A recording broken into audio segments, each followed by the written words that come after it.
हर हर महादेव। उम्मीद है आप सब लोग ठीक होंगे और आप सबको नव वर्ष की शुभकामनाएं, पावन चैत्र मास की शुभकामनाएं। भगवान आपके जीवन में, आपके परिवार में, आपके समाज में खुशियाँ लाएं, सौहार्द लाएं, समृद्धि लाएं। जब विश्व युद्ध में उलझा हुआ है उस समय हम आपसे एक यही प्रार्थना कर सकते हैं, आपके लिए यही प्रार्थना कर सकते हैं कि आपके जीवन में शांति, सुख और समृद्धि आए और आपके ज़रूरत की हर आवश्यकताएं पूरी होती रहें। अब आते हैं एक असल मुद्दे पे। आज से 3 दिन पहले, 3 या 2 दिन पहले 6 यूक्रेनियंस को और एक अमेरिकन नागरिक को भारत के किसी भूभाग में गैर कानूनी कार्रवाई करते हुए और गैर कानूनी तरीके से भारत में प्रवेश करते हुए पकड़ा गया। इसके बाद उसको एनआईए कोर्ट में पेश किया गया, वहाँ से उसको पुलिस रिमांड पे भेजा गया। अब आप सोचिए, एक अमेरिकी नागरिक, 6 यूक्रेनियन नागरिक अवैध रूप से भारत में क्या कर रहे थे, खास करके ट्विटर के एक्सपर्ट लोगों का। और एक हिंट और देता हूँ, हिंट। आज से कुछ दिन पहले प्रधानमंत्री जी मणिपुर गए थे। करीब 18 महीने बाद उनका मणिपुर का दौरा था, क्योंकि बीच में वहाँ पे सिचुएशन डिस्टर्ब थी, तो गृह मंत्री जी अपना कमान संभाले हुए थे, राष्ट्रपति शासन भी था, सिचुएशन को अंडर कंट्रोल और नॉर्मल किया गया। मणिपुर जाने से पहले एक और घटना हुई थी, वो एससीओ गए थे। एससीओ में पुतिन जी के साथ कार डिप्लोमेसी तो आपने देखा, उसके बाद एक्सपर्टों की अलग अलग टिप्पणियाँ, अलग अलग थेसिस। मेरे हिसाब से कुछ थेसिस सही भी थी, मेरे हिसाब से। I am not the person who is authorised on behalf of someone to tell it, but what I calculate that's. उसी दौरान आपने देखा था 31 तारीख को, 31 अगस्त अगर मैं गलत नहीं हुआ, हाँ 31 अगस्त या 31 सितंबर था, जब यूनाइटेड स्टेट्स के एक एसएफ ऑपरेशन कमांड का एक कर्नल एक होटल में मृत पाया गया था। और उस कर्नल की बॉडी अमेरिका ने रिकवर करी, उसका भी नहीं होने दिया, पोस्टमार्टम नहीं होने दिया। ऐसा क्या सीक्रेट चीज़ थी जो अमेरिका ने छुपाई, और ऐसा क्या करने आया था वो ढाका में? उसको लेके भी अलग अलग थेसिस है, किसने मारा, क्या मारा, वो हू नोस, बट उसकी डेड बॉडी मिली थी। फिर ये 5 का अरेस्ट होना, इसके बीच में एक भारतीय नागरिक का वहाँ पे गिरफ्तार करना किसी के असैसिनेशन प्लॉट में। अमेरिका की आदत रही है, किसी को बुली करना है तो कंसुलर एक्सेस भारत का अपना मिला हुआ अपना परस्यू कर रहा है। भारत के प्रधानमंत्री 90 मिनट से लगभग 2 घंटे की यात्रा बाय रोड की है, ठीक। और ये लोग भी उस एरिया में रहे होंगे, अगर मैं गलत नहीं हूँ तो। अगर अभी पकड़े जा रहे हैं तो पता नहीं कितने दिनों से हों, ठीक है, बाकी आप कनेक्ट कर सकते हैं। और मुख्यतः जो पब्लिक पॉलिटिकल असैसिनेशन हुआ है, ऐसे ही कुछ हुआ है, तो माँ जगदम्बा का आशीर्वाद है, महाकाल का आशीर्वाद है कि हमारे प्रधानमंत्री आज भी सकुशल हैं और देश की सेवा में लगे हुए हैं। लेकिन दुनिया के आंखों के में बोलते हैं ना खटकना, खास करके दुनिया की उन शक्तियों का जो भारत को समृद्ध होते नहीं देखना चाहते हैं। और भारत के तो कुछ छपरी गद्दारी कर ही रहे हैं, जो बार बार उनका कीड़ा जागता है। तो आप सोचिए हमारे प्रधानमंत्री किस स्थिति से लड़ रहे हैं और कैसे निपट रहे हैं। उसके बाद कुछ इंसिडेंट्स और बताऊंगा। कुलभूषण यादव याद है, आईसीजे में ट्रायल हुआ था, उस दौरान नेपाल में कुछ घटनाएं हुई थी, गूगल कीजिएगा आपको मिल जाएगा, ज़्यादा मैं बोलूँगा नहीं। उसके बाद कैसे हुआ, उनके एक्सक्यूशन को रोका गया, आगे अपना प्रोसेस चल रहा है। ये अलग बात है, जब कुलभूषण यादव जी को कैसे ईरान में किडनैप किया गया, फिर इंडिया लाया गया, पाकिस्तान लाया गया, और कैसे कैसे फ्रेम किया गया। मेरा कहना यह है कि MH17, MH370 और ये MH17 को पढ़िएगा, कौन एक्टर्स थे जो उस जहाज को गिराए थे, और उस समय प्रधानमंत्री कहाँ थे, उनको कहाँ जाना था, क्या मोटिव क्या था सामने वाले का।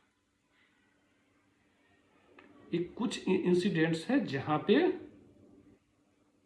क्लियर कट एक इंडिकेशन मिलता है। दूसरा, 5 जनवरी 2021 पंजाब के फिरोजपुर में, अगर मैं जगह गलत नहीं हूँ तो फिरोजपुर था शायद, वहाँ पे वो जो आपने देखा होगा फ्लाईओवर के ऊपर 20 मिनट का तक प्रधानमंत्री का रुकना, उसके बाद वहाँ से बठिंडा एयरपोर्ट आना वापस, और बठिंडा एयरपोर्ट पर आकर एक मैसेज छोड़ना, जो अपने सीएम को कह देना कि मैं जिंदा वापस आ गया हूँ, और उसको धन्यवाद करना। दूसरा, प्रधानमंत्री जी का एससीओ मीट में जाना, एससीओ मीट में जाने के बाद वहाँ के पुतिन जी से मिलना, उसके बाद वहाँ से आना, और फिक्की का है, हाँ फिक्की का ही था मीटिंग, उसमें बोलना जब ताली बजी तो बोली जब ताली किस लिए बजा रहे हो, मैं वहाँ गया या यहाँ आ गया हूँ इसलिए।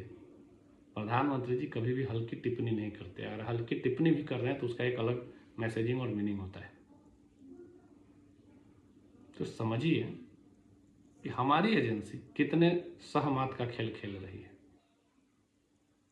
इसी बीच में ईरान और अमेरिकन युद्ध छिड़ गया है।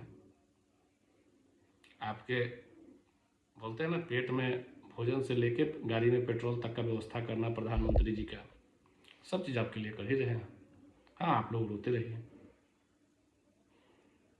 और ज्ञान वो लोग दे रहे हैं जिनको एक पुलिस का नोटिस आ जाता है तो रोना शुरू कर देते हैं और आई सपोर्ट का ट्रेंड लगवाना शुरू कर देते हैं। अब वो ज्ञान दे रहे हैं कि दुनिया में कैसे लड़ना है, कौन सा लड़ाई लड़ना है, ठीक है। उसके बाद कुछ लोगों को ये लगता है कि भैया उनको कोई धमकी दे दिया, भाई तुम उतने इंपॉर्टेंट किसी के लाइफ में नहीं हो, अपने आप को उतना इंपॉर्टेंट मत दो। तुम you are not even worth to be engaged, यही तुम्हारी हैसियत है। धमकी तुमको कौन देगा, फालतू में तुम पर अपना दिमाग क्यों खराब करेगा, ठीक है ना।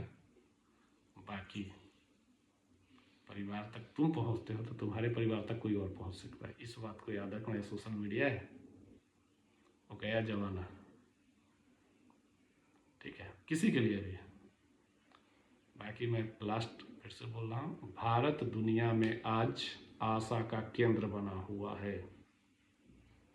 भारत जब कोविड आई, पहले यमन से शुरुआत कर, यमन आई, 26 देशों के नागरिकों को वहाँ से इवैक्यूएट किया गया।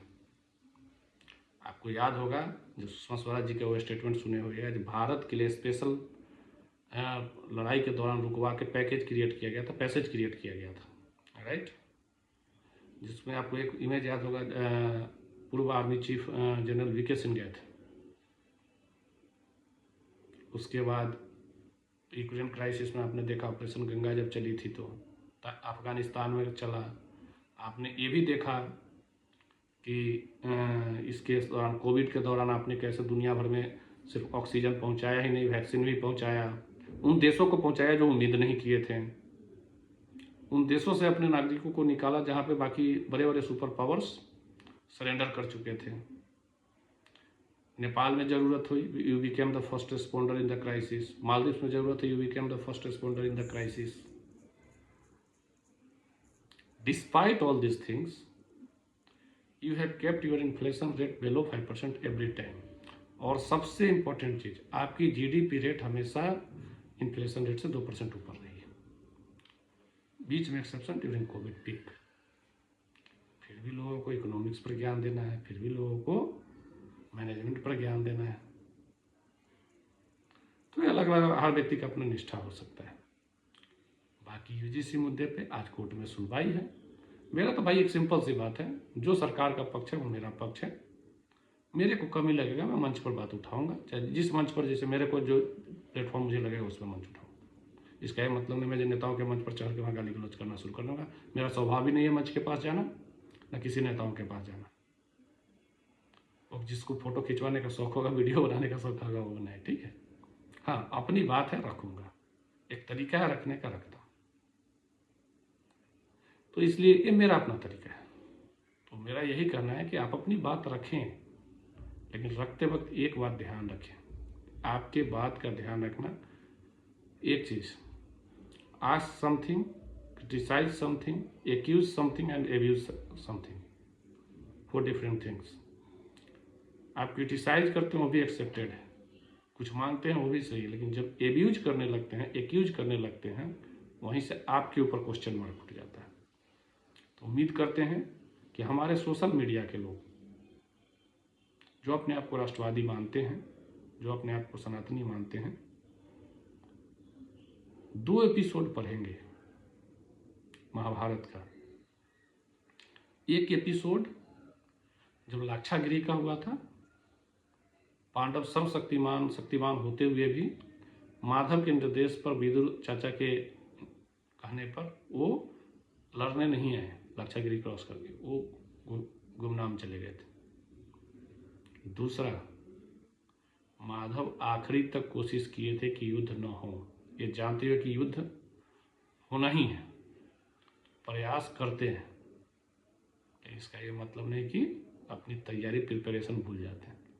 एक तरफ वो प्रयास कर रहे थे युद्ध न हो, दूसरी तरफ अर्जुन को पशुपतास्त्र और अनेक अस्त्रों से सुसज्जित भी कर रहे थे। तो इस बात को याद रखिए, प्रयास कीजिए शांति की, लेकिन कभी भी अशांति हो तो उसकी तैयारी मत भूलिए। जय श्री राम, हर हर महादेव।